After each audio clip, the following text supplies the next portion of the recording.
안녕하세요. 성도 여러분, 반갑습니다. 기쁨의 주님이 우리와 함께 하십니다. 우리와 함께 하시는 주님을 찬양합니다. 기도합시다. 하나님, 감사합니다. 오늘도 저희들이 소망 가운데 또 새 주간을 시작합니다.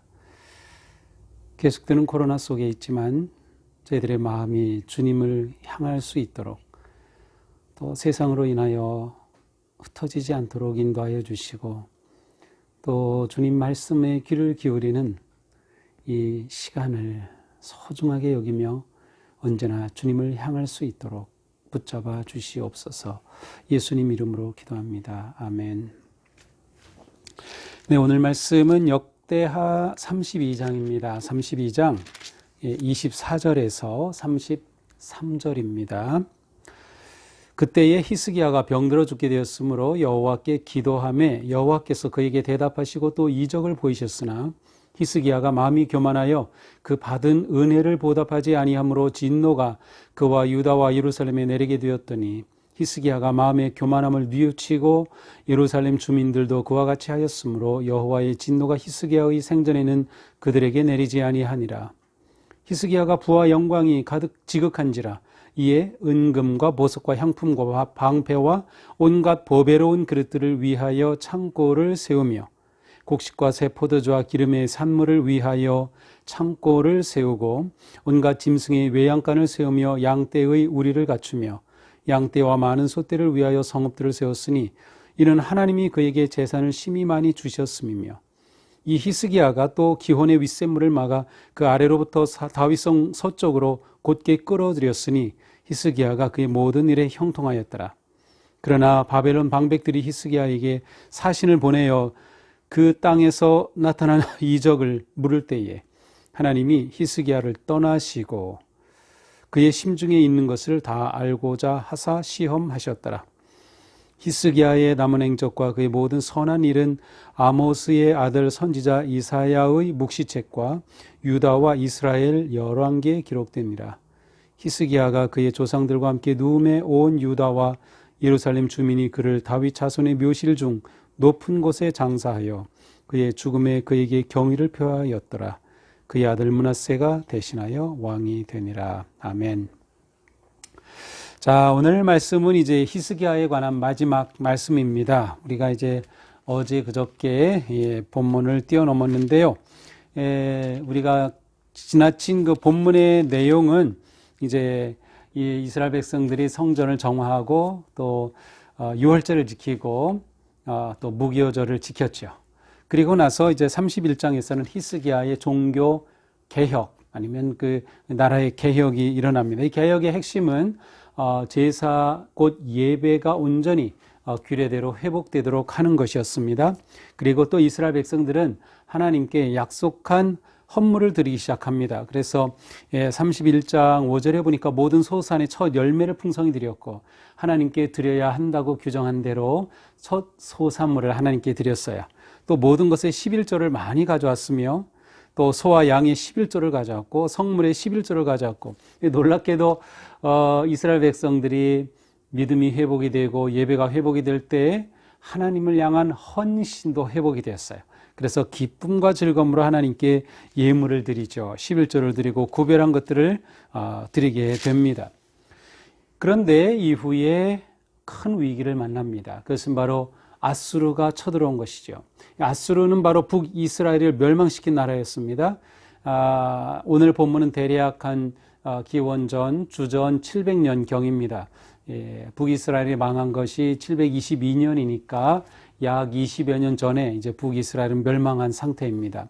그런데 그 아수르가 이제는 남유다를 쳐들어온 것입니다. 그래서 모든 지역은 다 점령당하고 딱 예루살렘만 남은 그러한 상황이었어요. 이 위기 속에서 히스기야가 하나님께 기도를 합니다. 모든 선 사람들과 아모스의 아들 이사야와 더불어 하늘을 향하여서 부르짖어 기도했어요. 그때 놀랍게도 하나님께서 이 아수르의 대군을 물리쳐 주십니다. 아수르를 쳐들어왔던 사네립은 유다를 정복하러 왔다가 대패하고 돌아가서 쿠데타가 일어나서 죽게 되죠. 이러한 놀라운 역사적 사건이 있었습니다. 그러고 나서 오늘 본문입니다. 오늘 본문은 히스기야의 마지막을 정리하고 있습니다. 1절, 24절. 그때에 히스기야가 병들어 죽게 되었으므로 여호와께 기도하며 여호와께서 그에게 대답하시고 이적을 보이셨으나, 자, 히스기야가 병들어 죽게 되었는데 기도하였다. 실제로 이 히스기야가 기도한 사건은 산헤립이 쳐들어와서 남유다를 점령하려고 했던 바로 그 사건 이전의 일입니다.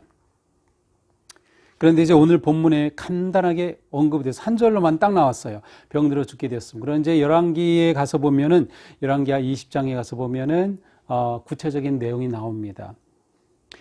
특별히 히스기야 왕에게서 우리가 볼 수 있는 특징 가운데 하나는 그가 기도하고 응답받은 것이 많은 왕이었어요. 기도하고 응답받은 것. 우리가 앞에서도 이미 보았죠. 6월절을 지킬 때 특별히 그 북이스라엘에서 온 사람들이 정결례를 행하지 않고 그냥 6월절 음식을 먹고 말았어요. 이렇게 부정하게 법을 어겼습니다. 그때 히스기야가 하나님께 나가서 이들을 사하여 주옵소서라고 간절히 기도할 때 하나님께서 그것에 응답하여서 사해 주신 일이 있어요. 그리고 아까 말씀드린 것처럼 바로 앞에서 산헤립이 쳐들어왔을 때 아스로와 대적하여 이사야 선지자와 함께 기도하였을 때 하나님께서 이 산헤립의 군대를 물리쳐 주신 이 기도에 응답하신 일이죠. 그리고 히스기야에게 개인적으로 일어났었던 가장 중요한 일이 바로 오늘 짧게 나오는 병들어 죽게 된 사건입니다. 병들어 완전히 죽게 되었습니다. 더 이상 어떻게 할 길이 없을 때 히스기야가 하나님께 기도합니다. 그때 하나님께서 이 히스기야의 눈물의 기도, 간절한 기도에 응답하여 주셔서 놀랍게도 생명을 15년이나 연장시켜 주신 사건이 있었습니다. 바로 이것을 말하죠.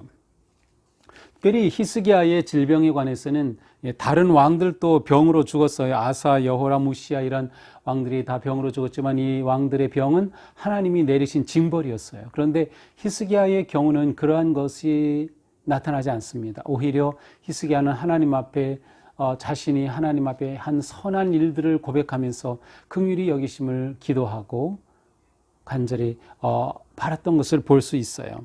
따라서 히스기야의 병은 그런 점에서 좀 다른 모습을 보여주죠. 하나님께서 이렇게 놀랍게 치유해 주십니다. 자, 그런데 25절, 히스기야가 마음이 교만하여. 하나님께서 이렇게 치유해 주셨는데 마음이 교만해졌습니다. 도대체 이것은 무슨 사건일까요? 그것은 31절과 연결이 됩니다. 31절로 넘어가서 보면 바벨론 방백들이 히스기야에게 사신을 보내어 그 땅에 나타난 이적을 물을 때 하나님이 히스기야를 떠나시고, 자, 이 사건도 이제 열왕기하에는 자세히 기록되어 있어요. 20장에. 근데 이제 히스기야가 병들었다는 말을 듣고 바벨론 왕이 사신을 보내어서 이제 편지와 함께 위로의 예물을 보냅니다. 그런데 이때 이 사신을 맞아들인 히스기야, 그가 하나님의 은혜로 치유가 되었잖아요. 하나님께서 이렇게 치유해 주셨다고 하나님의 은혜를 말하고 여호와의 영광을 말해야 될 터인데, 그때 이 바벨론 사신들에게 오히려 자기가 가지고 있는 재화와 보물을 자랑하면서 보여줬어요. 이것 보라고, 내가 이렇게 엄청난 재화와 보물을 가지고 있다고. 아니, 바벨론에서 사신이었는데 그것을 보여주면 무슨 마음이 들겠어요? 바벨론이 쳐들어와서 그거 다 뺏어가고 싶지 않을까요? 불행하게도 히스기야는 하나님 앞에 교만하고 말았어요. 자신이 쌓아놓은 그러한 온갖 향품, 보배로운 이 모든 것들을, 창고에 가득한 이 모든 것들을 다 그대로 보여주고 말았죠. 바로 이 사건을 말합니다. 이러한 교만에 대해서 하나님께서 그를 책망하시게 되죠. 결국 이때 하나님의 책망으로 인하여서 하나님의 그 책망 가운데는 내가 바벨론이 이 나라를 넘기겠다는 그러한 말씀까지 나옵니다. 그러나 물론 이제 오늘 말씀의 맨 마지막에 나오는 것처럼 하나님께서 히스기야 때에는 그것을 행하지 않으셔요. 물론 이제 히스기야 후 한 100년 정도 지난 후에 이 유다가 바벨론에 멸망하는 사건이 일어나게 되죠. 어쨌든 바로 이것을 말합니다. 그래서 마음의 교만함을 이러한 상황에서 이 히스기야가 다시금 깨닫고 뉘우치게 됩니다. 하나님께서 내가 그렇게 교만하니 이 나라를 다 넘기겠다. 때 히스기야가 깨닫고 하나님께 뉘우칩니다. 그래서 하나님의 진노가 히스기야 때에는 내리지 아니하고 한 100년 후에 나타나는 것을 보게 됩니다. 자, 이후 이제 27절부터는 히스기야가 누린 부귀와 영광을 말하고 있습니다. 히스기야가 부와 영광이 지극하여서 모든 보배로운 보물을 넣을 창고를 세웠고 또 포도주 기름을 넣을 그런 그 산물이 가득한 창고를 또 세웠고 외양간을 세우고 양떼 우리를 갖추고 그러니까 그 산업이 아주 풍성하게 산업이 일어났음을 말해줍니다. 또 양떼와 소떼를 위한 성읍까지 세웠어요. 이는 하나님이 그에게 재산을 심히 많이 주셨습니다. 자, 이것은 히스기야가 하나님과의 관계를 회복하고 다시 말하면 성전을 정화하고 예배가 회복되고 절기가 회복되고 하나님과의 관계가 회복되어 하나님께로 돌아왔을 때 하나님께서는 히스기야와 이 나라에 놀라운 은혜를 베풀어 주심을 알 수 있어요. 하나님과의 관계가 회복이 되면 바로 우리의 삶도 풍성해진다 하는 것을 보여주고 있습니다. 이렇게 하여서 그의 생애가 형통하였더라라고 말하고 있어요. 자, 그런데 30절에 놀라운 한 사건을 보여줍니다. 히스기야가 또 기혼의 윗샘물을 막아 아래로부터 다윗성 서쪽으로 곧게 끌어들였으니 기혼의 윗샘물을 막아서 아래 다윗성 서쪽으로 그 물을 끌어들였다. 자, 이것은 아까 말씀드린 사내립이 쳐들어왔을 때 그 역사적 사건과 관계됩니다. 자, 예루살렘이 포위를 당했죠. 사내립은 예루살렘을 포위하고 이제 위협하고 있죠. 자, 이 옛날 이때에 가장 중요한 것은 물의 공급입니다. 물이 충분해야 군사도 전쟁도 진행할 수 있는 거죠. 자, 그런데 기혼샘에서 물이 나오는데 그 기혼샘에서 물이 흘러가지고는 성 밖으로 나갔다가 다시 안으로 들어오는 구조였어요. 제가 이제 밴드에다가 이제 아침에 그 사진과 지도를 이제 올려드리겠습니다. 그런데 그렇게 되면은 바깥에 포위하고 있는 이 사내립의 군사들이 그 물을 다 가지고 가게 돼요. 만약에 물을 막으면 예루살렘 성 안으로 물이 공급이 안 되죠. 그때 이 히스기야가 한 일이 히스기야가 땅 아래로 터널을 파서 기온에서부터 나오는 그 물이 바깥으로 나가지 않고 예루살렘 성 안으로 들어오도록 팠습니다. 이것이 바로 히스기야 터널입니다. 성지순례 가셨던 분들은 히스기야 터널 기억하시나요? 대략 500m쯤 되는 꾸불꾸불한 길이에요. 그런데 그 당시에 지금으로부터 2700년 전인데 양쪽 끝에서부터 서로 이렇게 파고 들어가서 딱 마주쳤어요. 정말 놀랍죠? 어떻게 그런 기술이 가능했을까요? 양쪽에서부터 파고 들어가서 딱 맞았는데 그 지점까지 이 굴에 가면은 볼 수 있어요. 참 놀라운 일입니다. 이때 맞는 것이 바로 이 히스기야 터널이죠. 이와 같은 일들을 통해서 이 나라가 형통하였다라고 말하고 있습니다.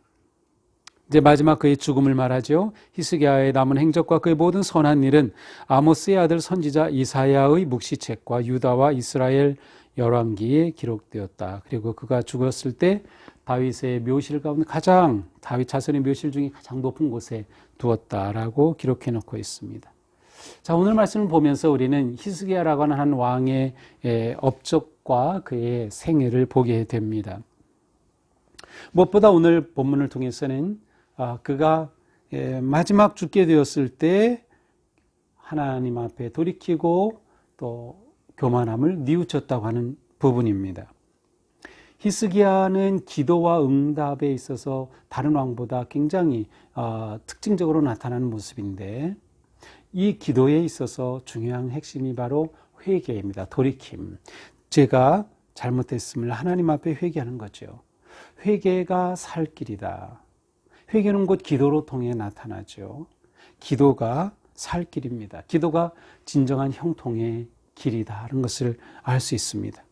그래서 솔로몬 이후에 놀라운 부귀와 영광을 누린 왕이 될 수 있었던 것이죠.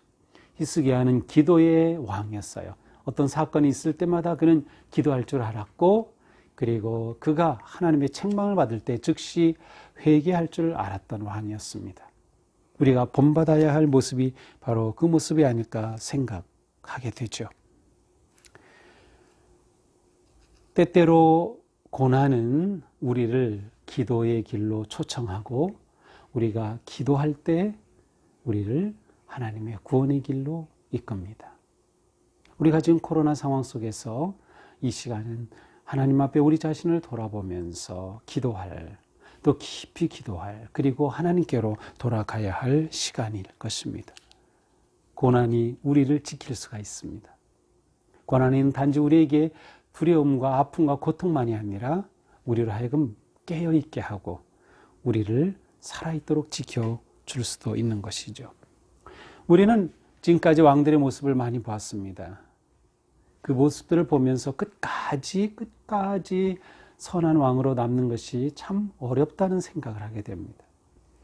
히스기야도 자칫하면 끝까지, 사실은 말년에 가서 그렇게 위기를 겪었습니다. 교만해졌다는 것이죠. 우리의 인생은 어떠한가요? 한 해가 지나고 또 나이가 들을수록 또 우리의 믿음의 연조가 깊어질수록 우리는 더욱더 예수님을 닮아가고 있나요? 우리는 더욱더 깊어지고 있나요? 우리는 더욱더 너그러워지고 있나요? 우리는 더욱더 겸손해지고 있나요?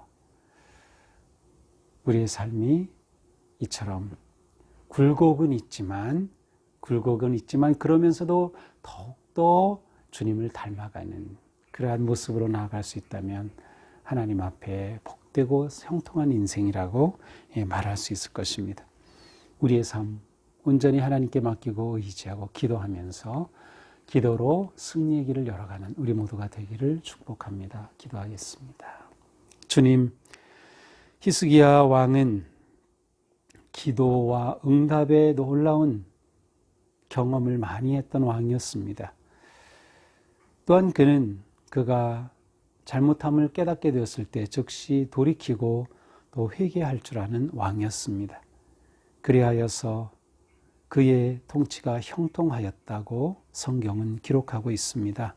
주님, 저희가 어려운 시대를 살고 있지만 하나님께 늘 기도하며 우리의 삶을 드리고 마음을 드리고 하나님과의 관계가 더욱 깊어지고 친밀할 수 있도록 인도하여 주시옵소서. 하나님과의 관계가 풍성할 때 우리의 삶도 풍성해지고 형통한 인생이 될 것을 기대하며 오늘도 믿음의 길 담대하게 걸어갈 수 있도록 우리를 잡아 주시옵소서. 예수님 이름으로 기도합니다. 아멘. 네, 오늘도 주님 은혜로 승리하는 하루가 되기를 축복합니다. 사랑합니다.